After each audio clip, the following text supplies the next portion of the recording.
Yo, welcome back to the B-Tones podcast, episode 4. First of all, I want to give thanks and praise to the Mighty Most High for getting 4 episodes in, man. I have a lot of good brethren, a lot of good people who encourage me on this journey. Of course, it is something I've ventured out to do. And at the very least, like we say on the B-Tones podcast, man, if you ain't going to get nothing else from this, you're going to get a very, very good word. And speaking of good words, today that is the topic. The power of our words, the power of our tongue, and the things that we speak. That's what we're going to be focusing on today. But first things first, man, I also want to give thanks to the Most High for celebrating another year of life 2 days ago. So it was on the 23rd, which was this past Saturday, celebrated another year of life. Definitely grateful for still being here, still being in the land of the living. It's a blessing, man. Count your blessings. No matter what you do, count your blessings. Give thanks and give praise and rejoice always. There's so many scriptures that encourage us to do this, no matter what our circumstances are. We have the power to look at any circumstance that we are currently going through and change our perspective. We control our own thoughts. We can control how we see things. And one of the greatest things I learned in just the last year of life alone was to discover and actually just to key into the fact that everything has two sides. One thing cannot always be negative. Everything has two sides. You've never seen a one-sided piece of paper. You've never seen a one-sided coin, a one-sided wall. You've never seen anything like that. Everything has two sides. So whatever you focus on, look at it from both sides, no matter whether it's a positive circumstance or a negative circumstance. Look at it through a different angle. And based on how you look at it and think about it and even speak about it will be your perception of it. And it's something that takes practice to do because we have so much experience in leaning towards the negative and leaning towards the things that we don't like. And that's because we focus on the wrong side of it. But if we look on the positive side, whichever way we can find, we can see the value of whatever we're going through.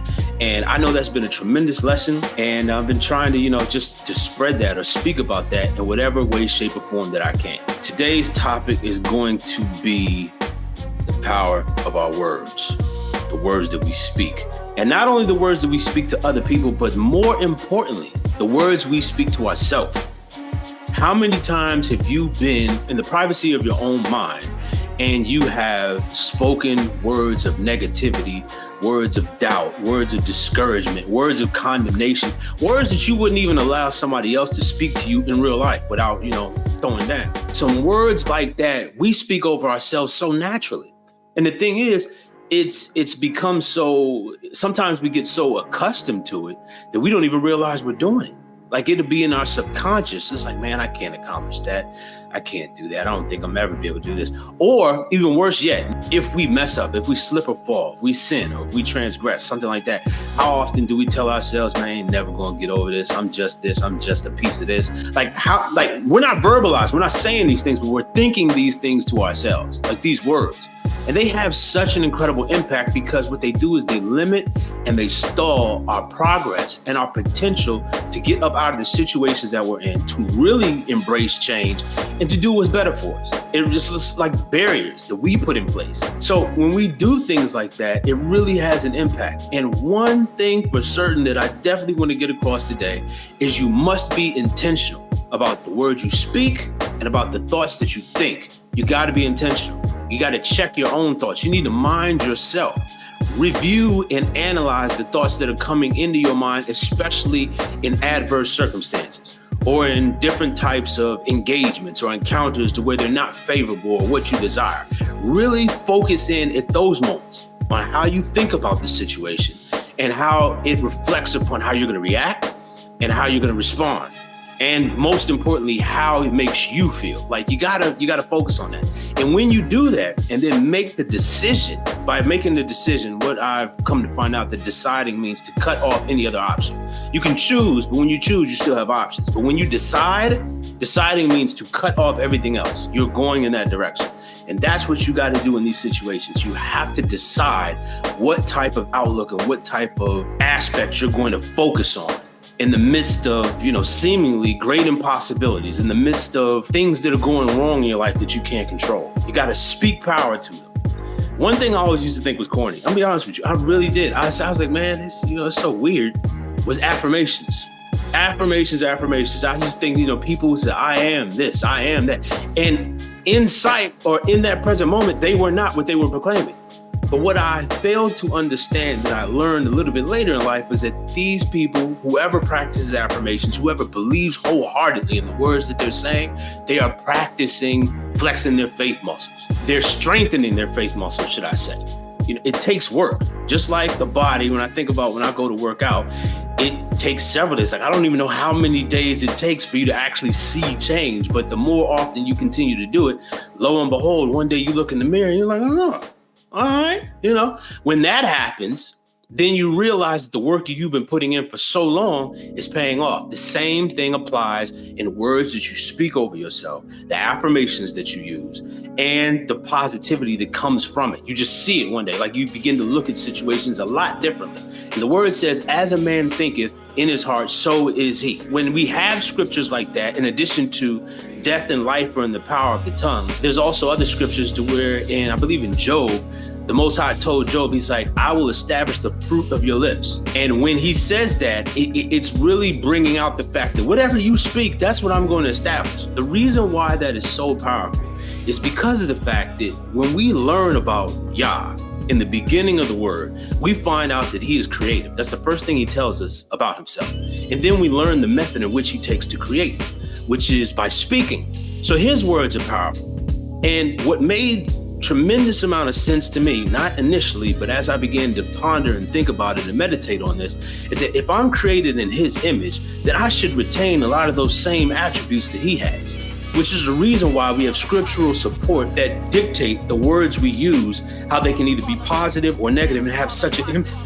Have such a big impact in our lives. These words are constantly being reviewed. There's even scripture that says in the book of Matthew that every idle word will be reviewed. There will be nothing that is said that won't be judged.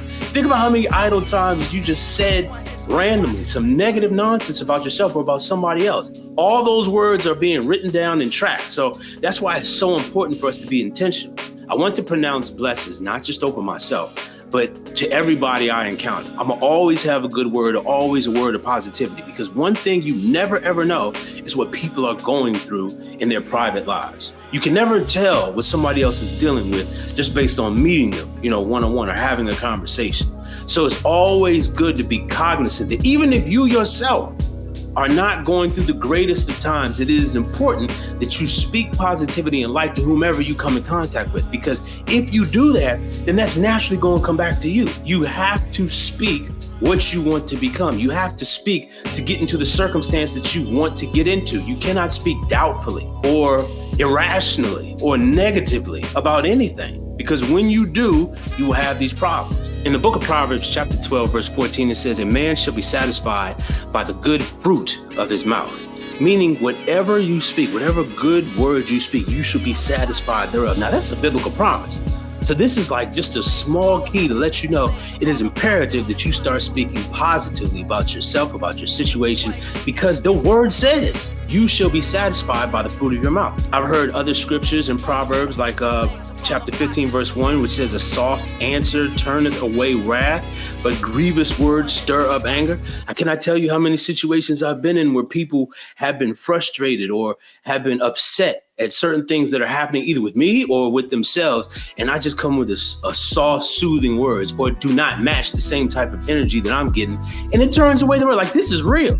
This stuff actually works. So because it works, and when you put it into practice and you see how much it works more and more, you begin to take it on habitually to the point where you do it so often, or you don't even realize the fact that you practice this. And this is an invaluable thing to take on. Find yourself a group of people, whether they be friends or family, who are like-minded, who also do this type of thing. Yesterday at my house, I held a meeting that I have monthly. It's called the Men's Meetup, man, where I call a bunch of good brothers over to my crib for some good food, some good fun, some good conversation, and to network, to build with one, and talk about the ventures that we're all endeavoring in, or the things that we have on the side that we may not know about. We discover each other's talents. If they are open to being discussed, we talk about real issues and we speak life to the brothers. You know what I'm saying? We come together and we build one another up. to practice, to put into practice the speaking of good words. Everybody comes together, we eat, we have a good time, we reconnect, and brothers leave refreshed. And then they have the ammunition they need to go through the rest of the week and battle any temptations or any hardships that come their way because they've been filled up at the top of the week. And I'm having these events every single month, and they're just getting bigger and bigger. So if there's any word that I want to share with you today, it is this: be very intentional about the words you speak. Speak life and positivity to other people as well as yourself, and be cognizant of the thoughts that you think, because as a man thinketh in his heart, so is he. That's the word. This has been the B-Tones Podcast.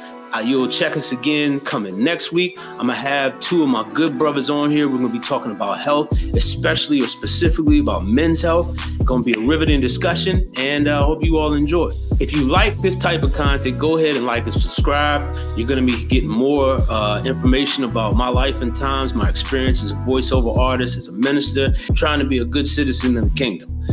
So if you like this content, go ahead and do that. If you leave any comments, I'll make sure to review and respond as I see them. And until we meet again, may Yah bless and keep you.